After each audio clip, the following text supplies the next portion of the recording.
안녕하세요. 안녕하세요.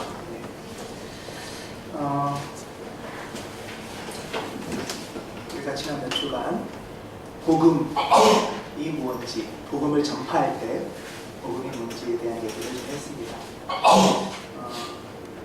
여러분 혹시 옛날에나 여러분 당신은 구원 받으셨습니까? 이런 질문 혹시 들어보신 적 있으신가요? 네, 그런 말씀들 들으시죠? 우리가 신앙하는 이유는 구원받자고 신앙하는 거죠. 어떻게 보면이 아니라 맞는 말이죠. 구원받고자 신앙생활을 하는 것 같아요. 하나님을 믿고 교회도 나오고 구원, 이거는 뭐 성경의 핵심적인 주제고 우리 신앙생활의 핵심 주제입니다. 그래서 어떻게 하면은 구원을 받을까? 이런 거를 이제 우리가 계속 공부도 하고 설교도 듣고 성경 공부도 하고 뭐 이러죠. 어떻게 하면 구원을 받을까? 이건 이제 방법이잖아요. 어떻게? 근데 그거와 더불어서 조금 생각해 볼게. 받으려고 하는 구원이 뭔데 구원을 받으려고 하는가? 이런 생각을 좀 해볼 필요가 있어요. 여러분 구원 받으셨습니까? 할 때 그 구원이라는 게 뭘까? 자, 저는 오늘 옛날부터 이제 많이 전해지는 구원 받으셨습니까? 이 질문에 대해서 우리가 가지고 있는 오해를 좀 생각하면서 우리 신앙생활의 구원의 의미를 좀 오늘은 같이 묵상했으면 좋겠습니다. 구원 받으셨습니까? 하는 질문 중에는 어느 게 사실은 옛날에는 전제되어 있었냐면요, 영혼 구원이 전제되어 있어요. 영혼 구원, 그렇죠? 그러니까 사람을 보통 육체와 영혼으로 나누고 이 영혼이 구원을 받느냐 못 받느냐 라는 게 사실은 좀 많이 전제가 되어 있었습니다. 그럼 이 영혼 구원을 받는다는 거는 쉽게 말하면 이 육체는 이 세상에서 시간이 지나면 죽어서 썩어 없어지는 거고 영혼은 천국 간다. 이게 이제 영혼 구원이잖아요. 쉽게 말해서. 그렇죠? 예. 저는 이것이 굉장히 중요한 구원의 한 부분이라고 생각합니다. 죽으면 천국 가야죠. 하나님 만나야죠. 예. 그게 우리의 큰 소망 중에 하나인데 그런데 요것만은 아니라는 것을 우리가 좀 생각할 필요가 있다는 거예요.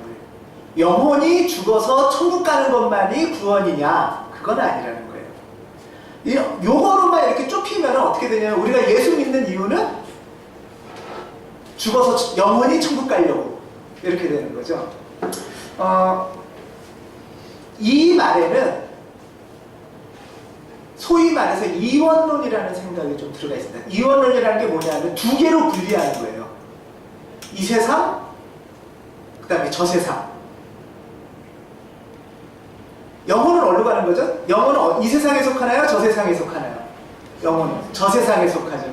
육신은 이 세상에 속하는 거죠. 이 세상, 저 세상. 육체, 영혼. 이렇게 되는 거예요. 이렇게 구분을 하기가 쉬워요. 자, 그러면 예를 들면 우리 성직, 직업은 이 세상에 속해요? 저 세상에 속해요? 직업, 직장생활. 이 세상에 속하죠. 그래서 직장생활은 좀 약간 속된 직업이라고. 거룩한 직업은 뭐라고 하죠? 거룩한 일? 성직, 성스러운 직은 저 세상에 속하는. 이렇게 이제 구분을 좀 했었어요, 옛날에는. 그래서 자, 그러면은 결혼은 이 세상에 속해요? 저 세상에 속해요? 결혼. 네, 이 세상에 속해요. 그러면은 조금 약간 거룩하게 살려면 어떻게 해야 돼요? 독신으로 살아야 돼요. 이런 게 옛날에는 구분이 돼 있었어요. 이 세상과 저 세상.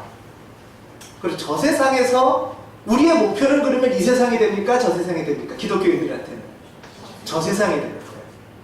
우리 흔히 이런 말 하죠. 이 세상은 그냥 나그네처럼 썩어질 몸, 어떻게든 이 세상을 견디고 넘어가면 찬란한 저 세상이 온다.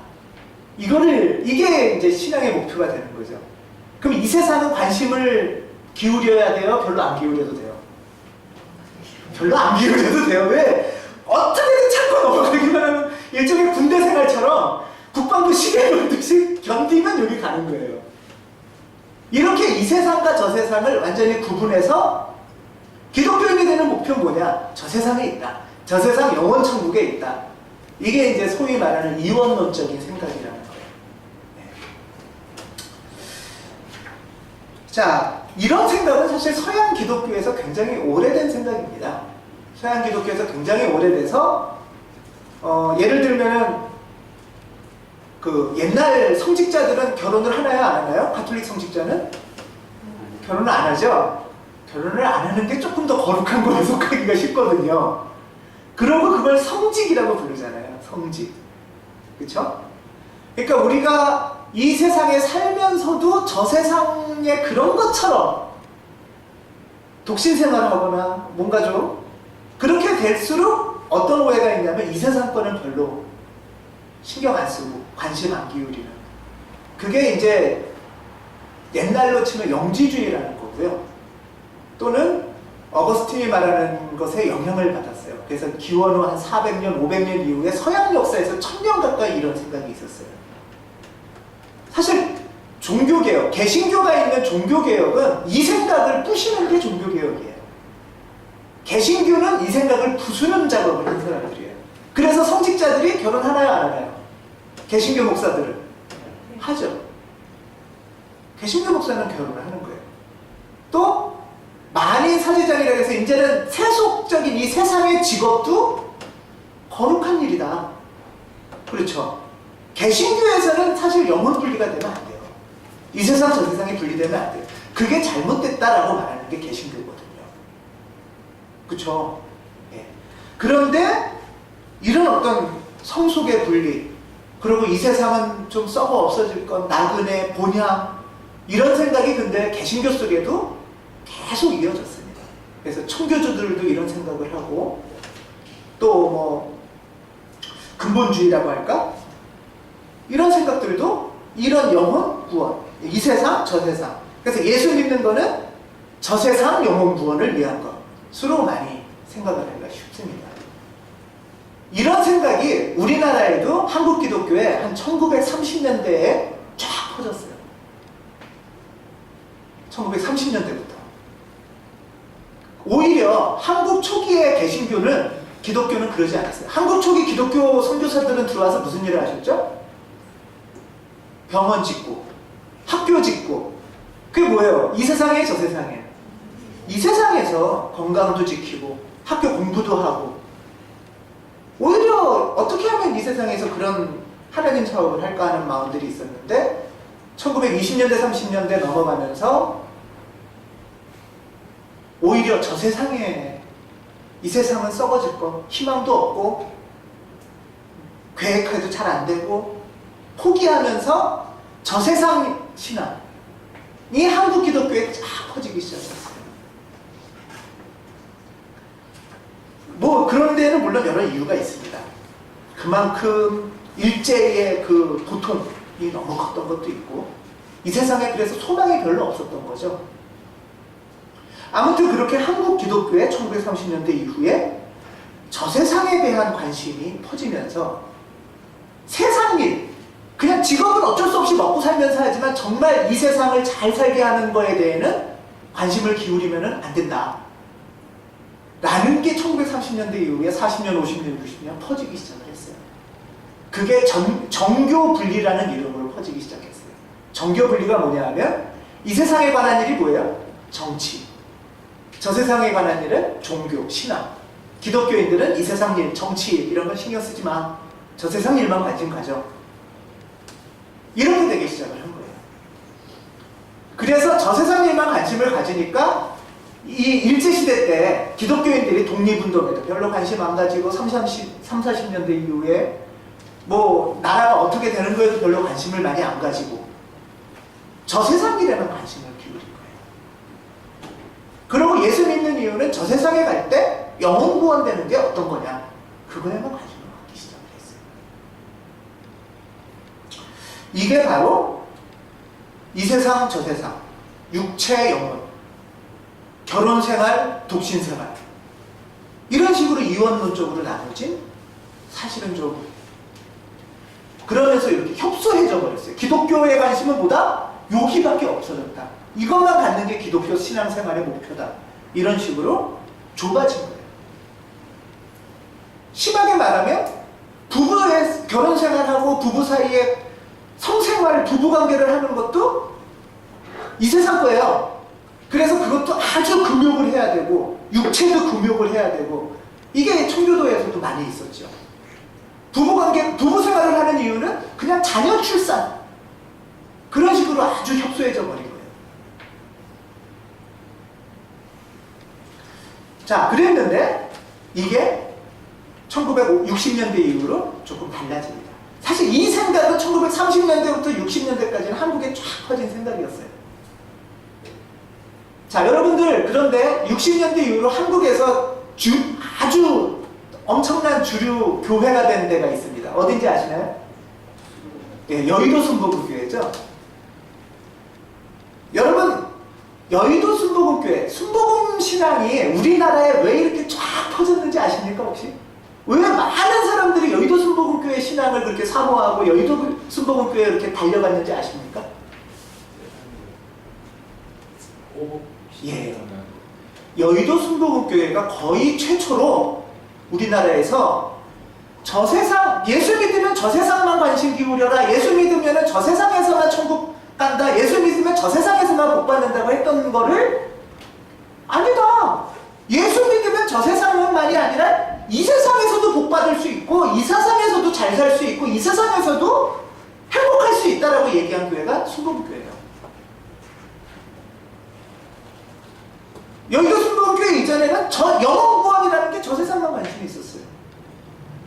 근데 여의도 순복음 신앙으로 인해서 그냥 하나님 믿는 게 그것만이 아니라 지금 여기도 그게 바로 유명한 조용기 목사님의 삼중축복이에요. 삼중구원이에요. 구원이라는 게 저 세상 영혼만 구원받는 게 아니라 이 세상 살면서도 구원받는 거야. 그러니까 이 세상 살면서 힘들었던 사람들이 죽어서 천국 가는 것만이 아니라 하나님 믿으면 이 세상에서도 잘 사는 거야? 좋아지는 거야? 그러면 예수 믿을만 하네 하면서 살기 힘들었던 많은 사람들이 순복음 신앙으로 달려가기 시작을 한 거예요. 그건 굉장히 큰, 저는 공헌이라고 봅니다. 굉장히 큰 영향을 미쳤어요. 저 세상만 있던 아주 좁은 근본주의 신앙에서, 영혼 구원만의 신앙에서 좀 하나님을 믿으면은 저 세상만이 아니라 이 세상까지 전부 구원의 폭이 넓어진 것은 분명한 사실입니다. 뭐 유명한 말이 있어요. 조용기 목사님이 한 순복음교회 삼박자 구원이라는 게 요한 3서에 있는 말인데, 네 영혼이 잘된 같이 범사에 잘되고 뭐 강건하기로 구한다. 많이 들어보셨나요 혹시? 예, 영혼도 잘되고 저 세상도 잘되고 또 이 세상에서 건강도 하고 범사에도 잘되고 구원의 폭이 굉장히 넓어졌어요.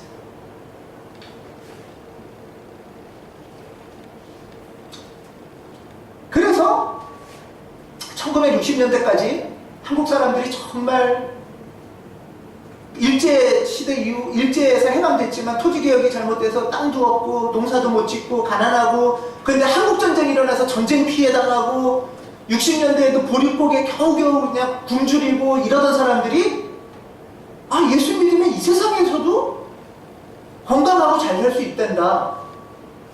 그러면 예수 믿을만 하잖아요. 이런, 더군다나 당시에는 가난해서 병원도 못 가던 사람들, 그런 사람들한테 기도받으면 병도 낫고, 예수 믿는 구원이 이런 건가? 하는 것을 깨달으면서 퍼져나갔어요.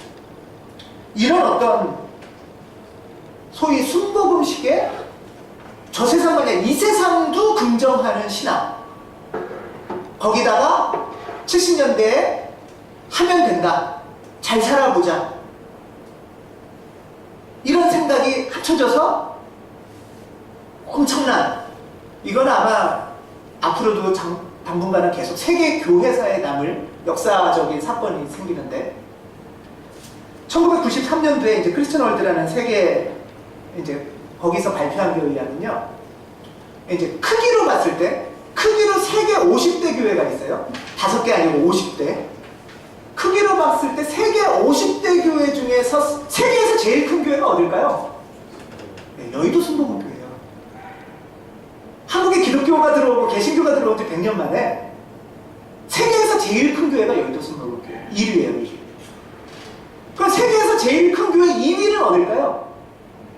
예? 안양에 있는 남부순복음교회. 요즘 은혜아진리교회로 바뀌었죠? 그것도 여의도 순복음교회에서 나온 교회잖아요. 세계 1위, 2위 교회가 한국에 있어요. 엄청난 거죠. 그래서 세계인들이 전부 다 세계 기독교인들, 신학자들은 특히 어떻게 이런 일이 있을까? 그래서 엄청난 신학자들이 연구를 하고 주목하고 했어요. 여의도 순복음교회가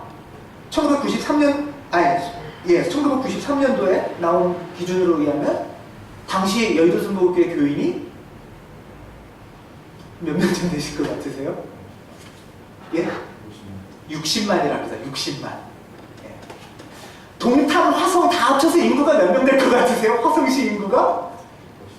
예, 화성시 인구가 작년 8월 기준으로 55만이랍니다. 동탄, 화성 다 해서. 오산이 한 20만 정도?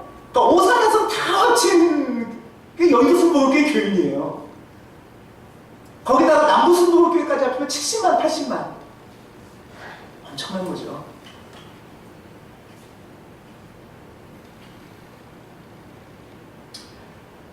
이런 영향으로 저세상만 강조하던 한국 기독교는 여의도 순복음의 구원관 이런 생각들을 하기 시작을 했어요. 배우기 시작했어요. 그래서 하나님 믿으면은 죽고서 천국 가는 것만이 아니라 이 세상에서도 범사에 잘 되고 건강해지는 거구나 라고 하면서부터 이 세상에서 어떻게 하면 잘 될까를 많은 교회들이 가르치기 시작했어요. 그때부터. 이때부터 어떻게 하면 여러분들이 잘 될 수 있습니까? 어떻게 하면 구원받고 건강해질 수 있습니까? 라는 걸 교회들이 가르쳐주기 시작을 했어요. 그러면서 주일 성수, 11조, 특세, 특별 새벽기도 이런 것들이 막 강조되기 시작해요. 그런 걸 잘하면 이 세상에서 건강해지고 복받을 수 있다. 그래서 영혼 구원만 하던 교회는 이제 거의 없고요. 다 이런 어떤 사실은 여의도 순복음식의 신앙이 우리나라에 전국적으로 확산이 됩니다.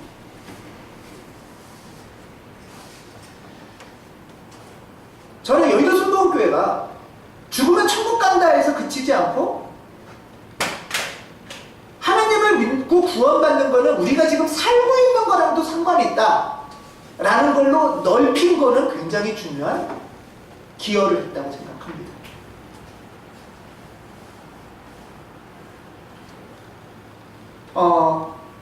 그런 면에서의 기여가 있고 공헌이 있어요. 그런데 한편으로 그러면 이제 거기서 만족을 하면 되는가? 이제 또 그렇게 된 게 60년, 70년, 80년, 90년, 2010년, 50여 년이 지나고 있죠. 그러면서 그런데 이거는 그런 면에서는 좋았는데 그런데 이건 또 좀 약간 좀 한계가 있다. 문제가 있다. 이건 우리가 더 개선해야 되겠다. 라는 것들을 반성을 하고 있습니다. 이제 우리는 거기서 한 걸음 더 나가서 그거에서 그치지 않고 이 세상에서 구원받는다는 건 뭔가? 하나님 믿고 저 세상 죽어서 천국 가는 것만이 아니라 이 세상에서 하나님 믿고 복 받는다는 건 뭔가? 를 좀 한번 생각할 필요가 있다. 이제는 한 걸음 더 나가야 되지 않겠냐 하는 게 한국교회의 반성. 또 세계 교회나 신학자들도 그런 반성들을 이제 하게 됐습니다. 여의도 순복음교회의 구원에는 구원받으셨습니까 여러분? 당신은 구원받았습니까? 하는 말 속에는 이제는 영혼 구원만은 하지 않는데 어떤 한계가 있냐? 이 구원은 나만 받는 거예요.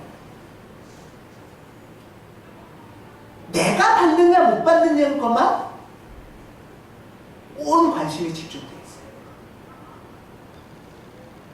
옆 사람 구원받는 거, 이 질문에는 그런 포함이 안 되죠. 그리고 옆 사람이나 세상이 구원을 못 받아도 나 혼자라도 구원받을 수 있지 않나라는 게 이 질문 속에 사실 전제되어 있어요.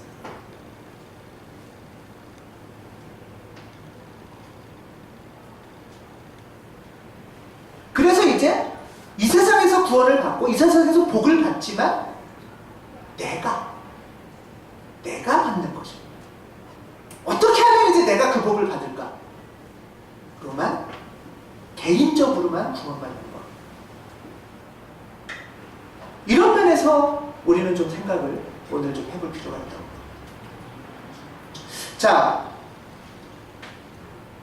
아까 말한 요한삼서에 보면 여러분이 영혼이 잘 되듯이 범사에 잘 되고 강건한 것, 건강한 것을 한번 생각해 보는데 오늘 한번 건강에 대해서 좀 생각을 해보겠습니다. 여러분 일단 아프면 치유의 은총을 우리가 받아야 되죠. 아픈 거 참다가 죽어서 천국 가는 게 아니라, 그쵸? 자, 여러분 아프시면 치유의 은총을 어떻게 받으시겠습니까? 예? 병원 가야죠. 병원 안 가세요, 여러분들? 치유의 은총 받으려고? 기도원 가시나요? 기도도 해야죠. 예. 기도도 하지만 그게 분리되는 게 아니라 기도에 하나님의 도우심으로 병원을 가야죠. 하나님의 도우심과 성령의 은총으로 의사의 손길 받아야죠. 그거 아닌가요? 옛날에는 그런데 50년대, 60년대는 병원 갈 수 있었을까요? 마음대로? 옛날에는 어떠셨어요? 여러분들 어렸을 때 웬만한 아픈 건 병원 못 갑니다. 왜 못 가죠? 비싸서 엄두를 못 내요. 어떻게 병원을 가요? 그냥 약국에 가서 대충 약 먹고 때우는 거죠. 치유의 은총을 받고 하나님이 우리한테 원하시는 강건의 은총을 받으려면 병원을 쉽게 갈 수 있어야 돼요. 그렇지 않습니까?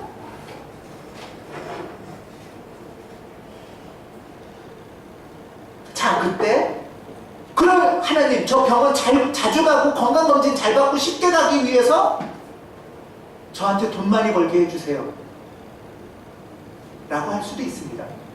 하지만 또 다른 걸 생각해보면 병원값이 좀 싸게 해주세요 라고 할 수는 없을까요?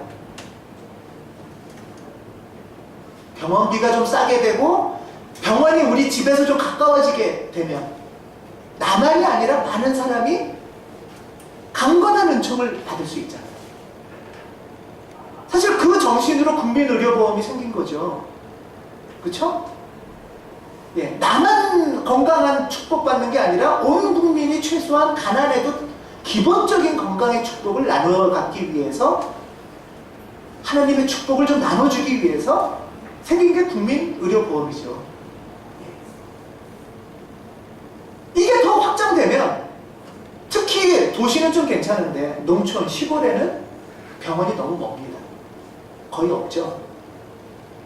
그나마 있는 공공의료기관도 굉장히 부실하고 있는 것도 닿는 실정이죠, 지금. 이 세상에서 하나님의 축복을 받고 강건함의 축복을 받으려면 그리고 그 축복을 좀 펼치려면 방법은 두 가지가 있는 겁니다.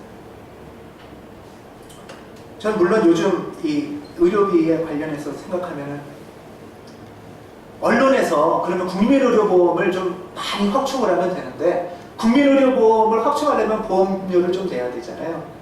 보험료를 내는 거는 막 큰일 날 것처럼 하면서 언론에서 각자 회사의 실비보험을 들라고 자꾸 얘기를 해요.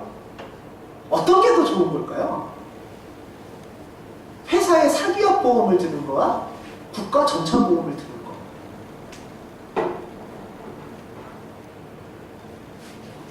자, 이제 어쨌든 병원을 갔다 와서 강건함이 치유가 됐습니다. 그러면 이제 이 세상을 살아가면서 하나님한테 건강을 건강을 유지하는 축복도 받으셔야죠. 그렇죠? 건강을 유지하는 축복은 여러분들 어떻게 받으십니까?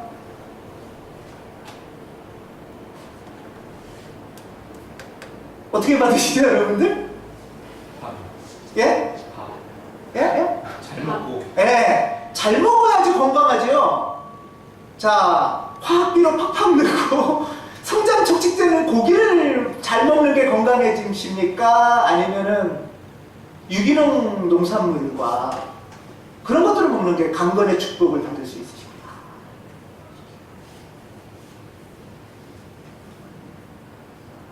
물론 마음의 다스림도 잘 하셔야 됩니다. 근데 마음의 다스림, 기도만이 아니라 기도와 더불어 하나님이 주시는 강건의 축복을 우리가 어떻게 받을 수 있을까? 내 마음대로 막 먹고 몸에 안 좋은 거 패스트푸드 막 먹으면서 주님 저 살 안 찌게 해주세요. 고혈압 안 걸리게 해주세요. 이게 하나님으로부터 받는 축복의 길입니까? 그게 아니라면 먹는 거를 어떻게 먹어야 하나님으로부터 강건한 축복을 유지할 수 있을까? 그 복을 받을 수 있을까? 그러려면 유기농 농산물이 가격도 좀 싸져야 돼요. 그러려면 유기농 농사를 짓는 농민들이 잘 살아야 돼요.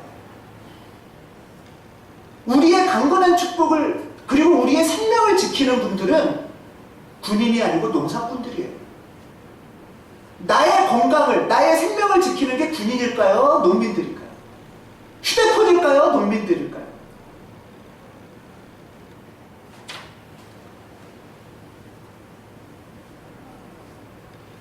우리가 강건의 축복을 받으려면 또 한 가지가 굉장히 중요한 게 있습니다. 직장에서 과로를 하면 안 됩니다. 하루에 18시간씩 근무하면서 하나님 강건하게 해주세요. 강건해집니까? 쥐야만 계속 교대하는 시스템. 어쩔 수 없이 월급도 작으니까 어쩔 수 없이 해야 되는데 하나님이 주는 축복을 받을 수 있겠습니까? 여기서? 우리가 이전에는 그랬을 때 다른 사람은 뭐라도 나만은 그런 직업 안 갖게 해주세요. 이렇게만 기도했어요. 우리. 다른 사람들은 모르겠지만 나는 그 직업 안 갖게 해주세요. 왜? 건강해야 되니까. 그렇지만 그 축복을 그 다른 사람이 바로 우리 옆에 있는 같이 기도하는 기독교인인데 우리가 이 세상에서 받고자 하는 축복과 이 세상의 구원은 내가 어떻게 하면 구원받을까? 얼마나 관심이 기울여 있었던 겁니다.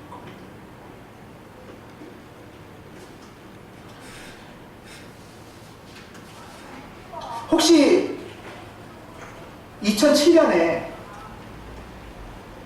이랜드 사태라는 얘기를 들어보셨는지 모르겠습니다. 2007년은 한국교회에서 굉장히 중요한 해입니다. 1907년에 평양 대부흥운동이 일어난 지 100년이 되는 해라 부흥운동, 성령운동이 일어나야 된다고 했고요. 그걸 기념하면서 상하올림픽에서 많은 기독교인들이 모여서 부흥운동을 축복하고 그런 기도를 했어요. 근데 상하올림픽 그 예배 드리는 바로 밑에서 이랜드에서 해고당한 노동자들이 항의하는, 우리 어떻게 그럼 먹고 사냐, 우리 좀 도와달라는 모임을 그 밑에서 가졌어요.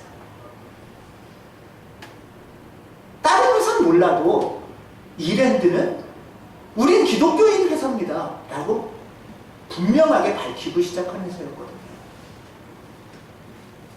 우리 회사는 그래서 일요일날 주일 쉽니다. 그랬는데 다른 회사랑 똑같이 회사 이익을 위해서 뭐 어쩔 수 없습니다. 근데 그렇게 해고당한 사람 중에 기독교인이 없을까요? 최소한?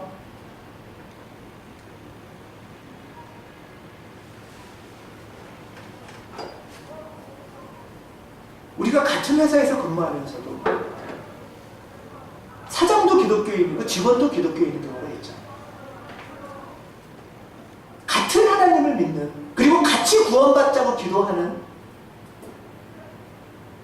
같은 공간에서 근무하고 일하는 사람들인데도 서로 형제 자매라고 같이 구원을 위해서 협력하고 중보하자고 하지 않는 경우가 너무나 많다는 겁니다. 왜? 회사 이익을 위해서, 내가 축복받기 위해서 어쩔 수 없다. 구원받고 축복받는 거에 내가 구원받는 것밖에 관심이 없는 거예요. 이게 너무도 당연한 일처럼 퍼져나가서 기독교인들의 구원에는 이웃에 대한 무관심, 무관심이 아니라 더 나아가서 이기심, 그게 구원관하고 탁 결합이 되는 겁니다.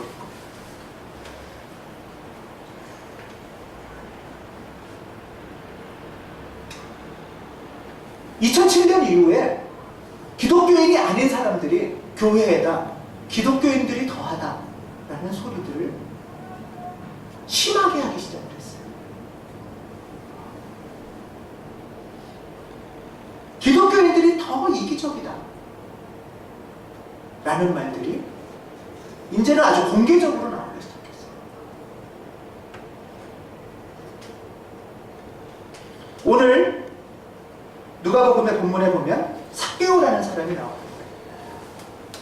이 삭개오라는 사람도 그 당시 사람들한테 아주 이기적인 사람이라고 손가락질 받았어요. 이 사람의 직업이 뭐였죠? 세관장. 세관장, 여리고 지역의 세관장이에요. 그러니까 어떤 그냥 말단 세무사가 아니고 세관장이니까 이 여리고 지역에 통관하는 일종의 세무서장이라고 할까요? 그 사람이 삭개오입니다. 삭개오는 키가 작은 게 중요한 게 아니고요, 세관장이라는 게 중요합니다.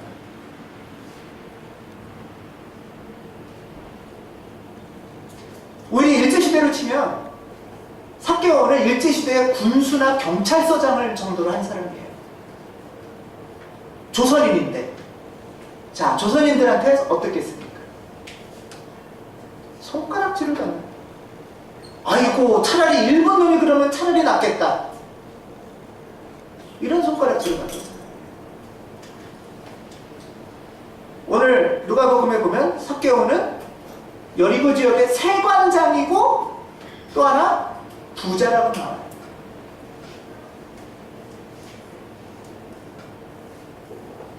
세관장이라는 거는 로마에 소속되어 있는, 그러니까 꽤 권력이 있는 사람이에요. 더군다나 명백하게 부자라고 나옵니다. 자, 이 사람은 하나님으로부터 축복을 받고 구원을 받은 사람일까요?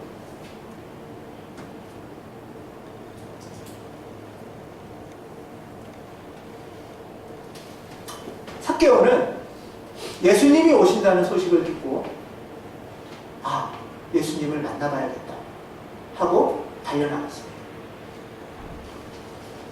키가 작으니까 저쯤 됐을까요? 사람들이 이만큼 앞에 가려 있어서 뽕나무로 기어 올라갔다고 합니다. 왜 삭개오는 예수님을 만나고 싶었을까요? 예. 죽어서 천국 가려고 그랬을까요? 예수님은 지금 천국의 삶을 살 수 있다 너희들이 라는 말을 들었을 겁니다.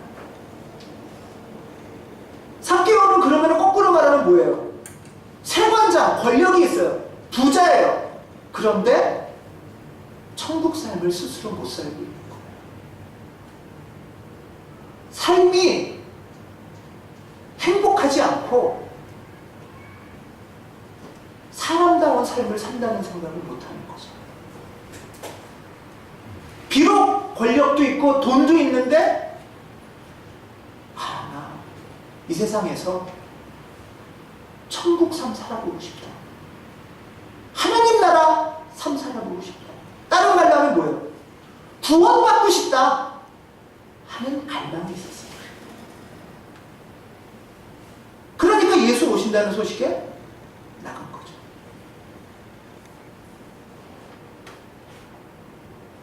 이 사람은 자기 동족들한테, 이웃들한테 높임을 받았겠습니까? 행복한 인생을 살았겠습니까? 경멸, 멸시, 무시. 아이고, 크게 말은 못했을지 모르죠. 권력이 있으니까. 그렇지만 다 뒤로 가면 아휴, 저러고 사냐 왜? 하는 말을 늘 들었을 거예요. 본인도 이게 인생일까?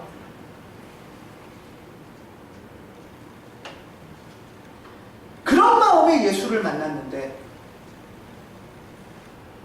사실은 예수도 자기를 손가락질 할까봐 두려움도 있었을 겁니다. 그런데 예수가 야, 내가 오늘 너네 집 갈게. 너랑 나랑 친구하자, 이 소리입니다. 예수가 그의 권력을 보고 그랬겠습니까? 불을 보고 그랬겠습니까? 구원받고 싶은 그 마음.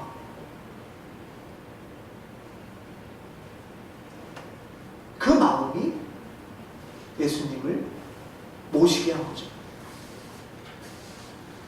그리고 예수님이 그 가정에 들어가서 삭개오와 만나자 삭개오는 이런 얘기를 합니다. 주님, 이제 제가 내 소유의 절반을 가난한 사람들에게 주겠습니다. 또 내가 누구에게서 강제로 뺏은 게 있으면 4배로 갚아주겠습니다. 이런 말을 합니다.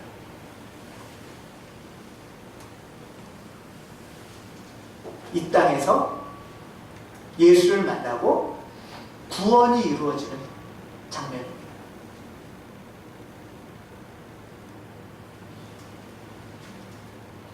삭개오는 이웃 사람들한테 조롱당하고 손가락질 당할 때 니까지 것들이 그래봤자 하는 속마음 속에서 더 안갚음으로 사실 8절 말대로 하면은 누군가 강제로 뺏은 경험이 있거나, 그쵸?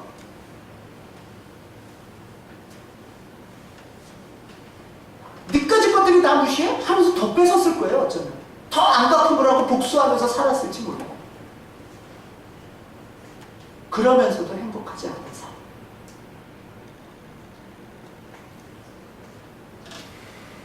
이 삭개오가 예수를 만날 때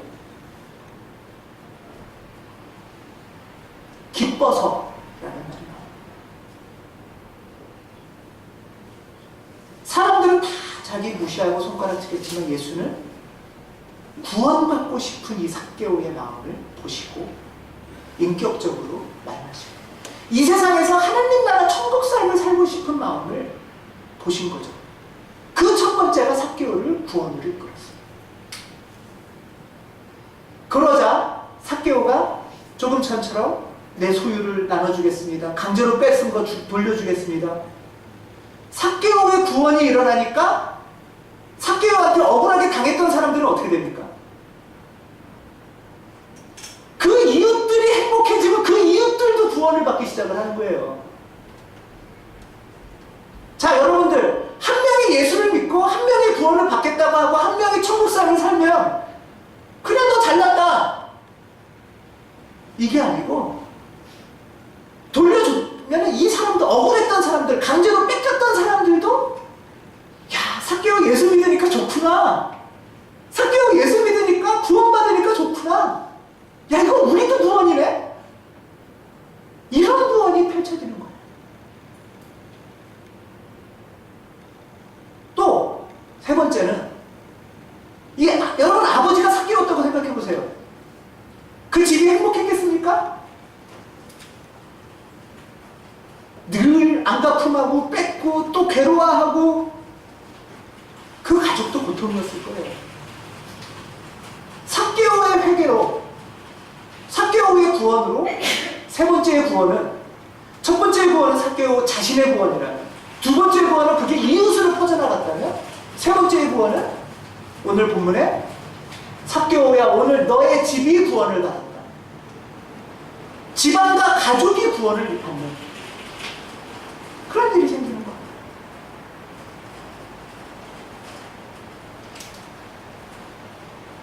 이게 삭개오의 구원 체험입니다.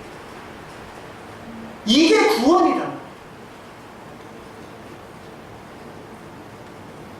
어떻게 해야 우리가 이 땅에서 하나님이 주신 강건함의 복을 누리고 어떻게 하면 이 땅에서 천국 삶을 살 수 있을까?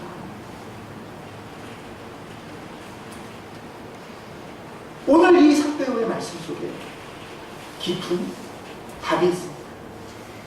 사실은 삭개오는 예수님을 만나고 천국 삶을 갈망하면서 내가 천국 삶을 살지 못하는 그 원인을 정확히 알았어요. 여러분, 삭개오가 천국 삶을 살지 못한 이유가 뭡니까?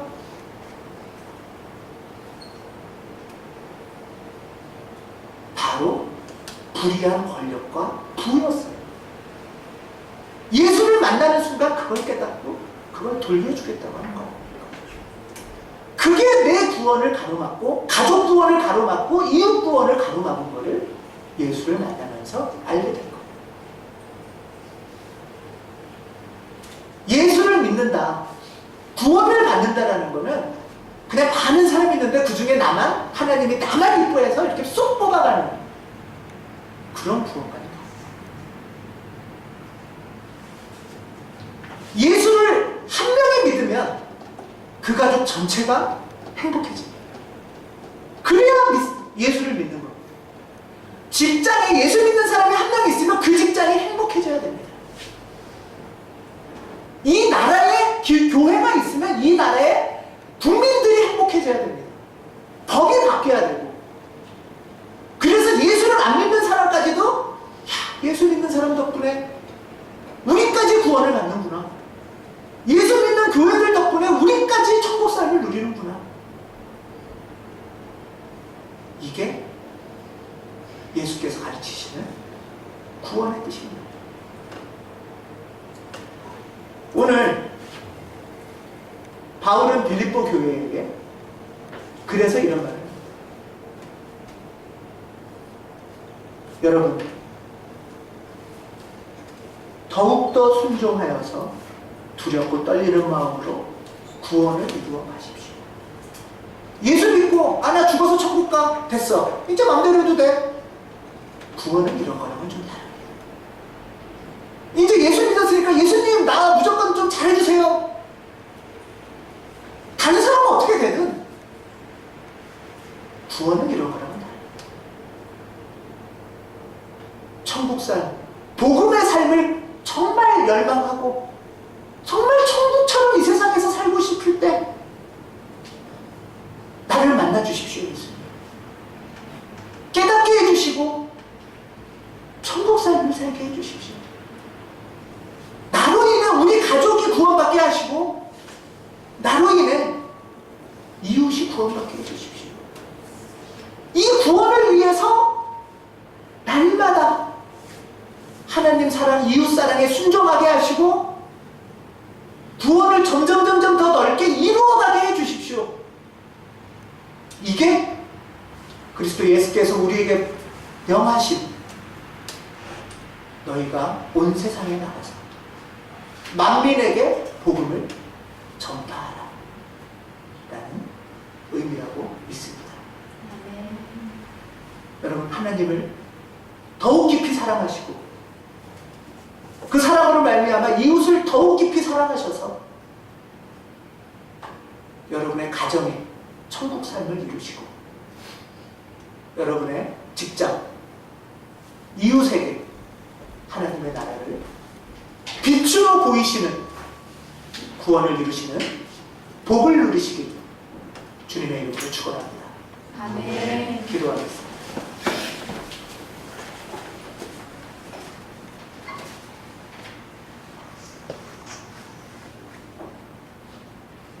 하나님, 우리를 불쌍히 여기시고 만나주셔서 감사합니다.